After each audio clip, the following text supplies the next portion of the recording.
Welcome back to our channel kannammaKattappa. So இன்றைக்கி நம்ம வீடியோவில் என்ன பார்க்க போகிறோம் அப்படிங்கிறத டைட்டில்லையே நீங்கள் பார்த்துருப்பீங்க. ஆமாம், ஜூஸர் ஜாரை எப்படி க்ளீனாக மெயின்டைன் பண்ணுறது அப்படிங்கிறத பார்க்க போகிறோம். ஒரு சிஸ்டர் கூட என்கிட்ட கேட்டிருந்தாங்க, ஜூஸ் போடும்போது பிளாஸ்டிக் ஸ்மெல் வருது, அதை எப்படி அவாய்ட் பண்ணுறது அப்படிங்கிறது. ஸோ அந்த மாதிரி எல்லா டவுட்டுக்கான ஒரே வீடியோ தான் இது. ஸோ லேட் பண்ணாமல் ஸ்ட்ரைட்டாக வாங்க வீடியோக்குள்ளே போகலாம். நம்ம எல்லாருக்குமே தெரிஞ்ச ஒரு மெத்தட் தான். நம்ம குட்டி பசங்களுக்கு, அதாவது பாப்பாங்களுக்கு ஃபீடிங் பாட்டில் அல்லது பால் பாட்டில் அதெல்லாம் வந்துட்டு நம்ம எப்படி பாயில் பண்ணி அவங்களுக்கு க்ளீன் பண்ணுவோமோ அதே ஒரு மெத்தடு தான். பிளாஸ்டிக் ஸ்மெல் போகிறதுக்காகவும் நம்ம யூஸ் பண்ணலாம். பட் ஆனால் இதை வந்து நம்ம தரன்னு கொதிக்க வேண்டிய அவசியம் கிடையாது. தண்ணி நல்லா கொஞ்சம் ஹாட்டாக இருந்தால் போதும். நான் வந்து அடுப்பை ஆஃப் பண்ணலை, லைட்டாக ஹீட் ஏறும்போதே நம்ம வந்துட்டு அந்த ஜூஸர் ஜாரில் இருக்கக்கூடிய அந்த பார்ட்ஸ் எல்லாத்தையுமே நம்ம உள்ளே போட்டுட்டு ஒரு 2 to 5 minutes வரைக்கும், 3 to 5 minutes வரைக்கும் அந்த சுடு தண்ணியில் கிடந்தாலே போதும்.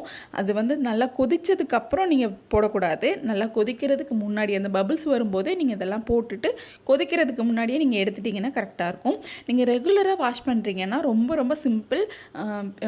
மந்த்லி 2 or 1 time நீங்கள் வாஷ் பண்ணிங்கன்னா போதும். இந்த மாதிரி எனக்கு வந்துட்டு பிளாஸ்டிக் ஸ்மெல் எதுவுமே வரல. பட் ஆனால் அந்த ஹோல் இருக்குல்ல, அந்த ஜூஸ் வெளியே வர அந்த ஹோல் அடைக்கிறதுக்குள்ளே அந்த ரப்பர் இருக்குல்ல, ஸோ அந்த ரப்பர் வந்து தான் எனக்கு ஸ்மெல் வந்துச்சு. ஆனால் ரப்பரை வந்து இந்த மாதிரி பாயில் வாட்டரில் நம்ம போடக்கூடாது. ஹாட் வாட்டரில் போடலாம், பட் பாயிலிங் வாட்டரில் போட்டால் அது உருகிருங்கிற ஒரு பயம் இருந்தது. அதனால் நான் வந்துட்டு என்ன பண்ணேன் அப்படின்னா, அந்த அடுப்பை ஆஃப் பண்ணிவிட்டு அதுக்கப்புறமா நான் அந்த ரப்பரை வந்து உள்ளே போட்டேன். ஃபஸ்ட்டு நான் உள்ளே போட்டேன், அப்புறம் கொஞ்சம் பயமாக இருந்ததுனால நான் அதை அப்புறம் எடுத்துட்டேன். இப்போ வந்துட்டு நான் உள்ளே இருக்கக்கூடிய அந்த ஃபில்டர் இருக்குல்ல, அதை போட்டிருக்கேன்.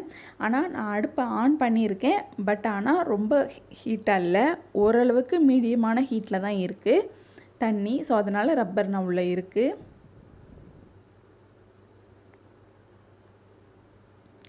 இதை எடுத்ததுக்கு அப்புறமா திருப்பி நான் அடுப்பெல்லாம் ஆஃப் பண்ணிவிட்டு அதுக்கப்புறமா கொஞ்சம் நேரம் அந்த ரப்பரை வந்து நான் உள்ளே போட்டிருந்தேன் அந்த ஹாட் வாட்டரில்.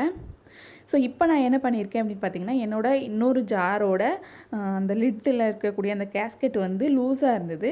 ஸோ அது நான் ஏதோ ஒரு வீடியோவில் பார்த்த மாதிரி ஞாபகம். அதை ட்ரை பண்ணலாம் அப்படின்ட்டு இந்த ஹாட் வாட்டரில் போட்டு அது சரியாயிரும் அப்படிங்கிற மாதிரி ட்ரை பண்ணலாம் அப்படின்னு பார்த்தேன். பட் ஆனால் அது எனக்கு அந்த ஒர்க் அவுட் ஆகலை. இப்போ நான் ஒரு 5 minutes கிட்ட நான் அந்த ஹாட் வாட்டரில் போட்டு எடுத்துகிட்டு இப்போ நான் போட்டு காட்டுறேன் பாருங்கள். அந்த லிட்டில் எனக்கு அந்தளவுக்கு ஒன்றும் ஒர்க் அவுட் ஆகலை. பட் ஆனால் அதுக்கு வேறு ஒரு சிம்பிள் மெத்தட் இருக்குது. என்னென்னா, லைட்டாக அந்த மாதிரி உள்பக்கம் வெளியே வர மாதிரி, வெளிப்பக்கம் உள்ளே வர மாதிரி இப்படி நீங்கள் அந்த கேஸ்கெட்டை வந்து அந்த லிட்டில் மாட்டினீங்க அப்படின்னா அது ஓரளவுக்கு செட் ஆகும். ஒரு அர்ஜெண்ட் அப்படிங்கிறப்ப நீங்கள் இதை வச்சு இந்த மாதிரி மெத்தடில் யூஸ் பண்ணிக்கலாம். நான் சில டைம் இந்த மாதிரி தான் யூஸ் பண்ணுவேன். இப்போ பார்த்தீங்கன்னா அது கரெக்டாக செட் ஆயிரும் அந்த லிட்டுக்கு. வீடியோ பிடிச்சிருந்துச்சுன்னா லைக் பண்ணவும், உங்களோட கருத்துக்களை கமெண்ட் பாக்ஸில் சொல்லவும் மறக்காதீங்க. இதேமாதிரி இன்னும் நிறைய வீடியோஸ் பார்க்கணுன்னா சேனலை சப்ஸ்கிரைப் பண்ணவும் ப்ளீஸ் மறக்காதீங்க. இப்போது இந்த லிட்டில் இருக்கக்கூடிய அந்த அழுக்கு கரைகளெல்லாம் எப்படி க்ளீன் பண்ணுறது அப்படிங்கிறத பார்ப்போம்.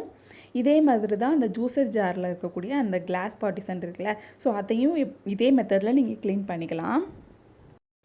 எங்கெல்லாம் அந்த yellowish கலர் இருக்கோ அந்த இடத்துல கொஞ்சமாக பேக்கிங் பவுடரும் கொஞ்சமாக வினிகரும் அதில் சேர்த்துட்டு ஒரு சின்ன ப்ரஷ்ஷு, டூத் ப்ரஷ் இருக்குல்ல, ஸோ அது வேஸ்ட்டாக இருக்கும், தூக்கி போடுற மாதிரி இருக்கும். அந்த ப்ரஷ்ஷை வச்சுட்டு நம்ம க்ளீன் பண்ணிக்கலாம். இப்போ நான் வந்து பேக்கிங் பவுடர் கொஞ்சமாக ஆட் பண்ணியிருக்கேன். அண்ட் இது கூடவே ஒரு மூடி அளவுக்கு வினிகர் எடுத்துகிட்டு கொஞ்சம் அங்கங்கே ஊற்றி விட்டுட்டு இதை நம்ம வெயிட் பண்ணணும்லாம் அவசியம் கிடையாது. ஸ்ட்ரெயிட்டாக நம்ம க்ளீன் பண்ணிடலாம். ப்ரஷ்ஷை வச்சுட்டு தேய்ச்சிட்டு க்ளீன் பண்ணிவிட்டு அது போயிடும். இதே மெத்தடில் நீங்கள் ஜாருக்கும் பண்ணலாம். என்னோடய ஜார் வந்து க்ளீனாக இருக்குது அப்படிங்கிறதுனால நான் இன்றைக்கி இந்த லிட்டில் வந்து காமிச்சிருக்கேன். அதே மாதிரி ஜாருக்கு பண்ணும்போது நீங்கள் இந்த மாதிரி தேய்க்கணும்னு கூட அவசியம் கிடையாது. நீங்கள் வினிகர் 1 கப்பும் 1 கிளாஸும் 1 கிளாஸ் தண்ணியும் அதில் சேர்த்துட்டு நல்லா பிளெண்ட் பண்ணி எடுத்திங்கனாலே அது நல்லா க்ளீன் ஆகிடும். நல்லா அந்த yellowish கலர்லாம் போயிடும்.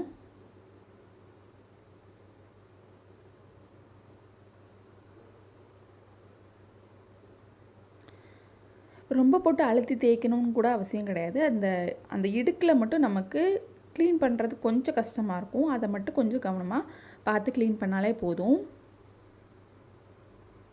இப்போ நான் மேல் பக்கமும் கழுவிக்கிறேன். அதே மாதிரி அந்த எட்ஜஸ்லாம் இருக்கும்ல, ஸோ அதுலேயும் நான் இந்த மாதிரி தேய்ச்சிக்கிறேன். ஸோ இந்த மாதிரி தேய்ச்சாச்சு. இப்போ இதை டக்குன்னு க்ளீன் பண்ணி கொண்டு வந்துடுறேன். இப்போ பார்த்தீங்கன்னா நல்லாவே கழுவியாச்சு. இப்போ பாருங்கள் எந்த அளவுக்கு அது க்ளீனாக இருக்குது அப்படிங்கிறது. அண்ட் இது வந்து ஆல்மோஸ்ட் 2 இயர்ஸ்க்கு மேலேயே ஆயிடுச்சு நான் அந்த மிக்ஸி வாங்கிட்டு. அதனால் இது கொஞ்சம் அந்த ஸ்க்ராச்சஸ் அதெல்லாம் இருக்குது. பட் ஆனால் ஜூஸர் ஜார் இன்னுமே நல்லா க்ளீனாக இருக்குது. நான் இதே மெத்தடில் தான் ஜூஸர் ஜாரையும் க்ளீன் பண்ணுறேன். இதே மெத்தடில் பண்ணலாம். அல்லது 1 கிளாஸ் வினிகரை அதில் அந்த ஜூஸர் ஜாரில் சேர்த்துட்டு கூட போய் 1 கிளாஸ் தண்ணியும் சேர்த்துட்டு நல்லா பிளெண்ட் பண்ணி நீங்கள் க்ளீன் பண்ணிங்கனாலும் போதும். அல்லது முட்டைத்தோடு இருக்குல்ல, அதை நல்லா ஃபைன் பவுடராக அரைச்சி ஸ்டோர் பண்ணி வச்சுக்கோங்க. அதை இந்த மாதிரி க்ளீன் பண்ணும்போது யூஸ் பண்ணிக்கலாம். அதுவும் நல்லாவே க்ளீன் ஆகும். ஸோ இந்த வீடியோ உங்களுக்கு யூஸ்ஃபுல்லாக இருக்கும்னு நினைக்கிறேன். யூஸ்ஃபுல்லாக இருந்தது அப்படின்னா லைக் பண்ணுங்கள், கமெண்ட் பண்ணுங்கள். அண்ட் மறக்காமல் நம்ம சேனலை சப்ஸ்கிரைப் பண்ணிக்கோங்க. சப்ஸ்கிரைப் பண்ணிட்டு பக்கத்தில் இருக்க பெல் ஐக்கானை கிளிக் பண்ணிக்கோங்க. அப்போ தான் நான் நெக்ஸ்ட் வீடியோ போடும்போது உங்களுக்கு நோட்டிஃபிகேஷன் வரும். நீங்கள் என்னோடய வீடியோஸ் தான் மிஸ் பண்ணாமல் பார்க்க முடியும். ஸோ நாளைக்கு இதே டைம் இன்னொரு சூப்பரான வீடியோவில் நான் உங்களை மீட் பண்ணுறேன். அது வரைக்கும் டாடா, பாய்.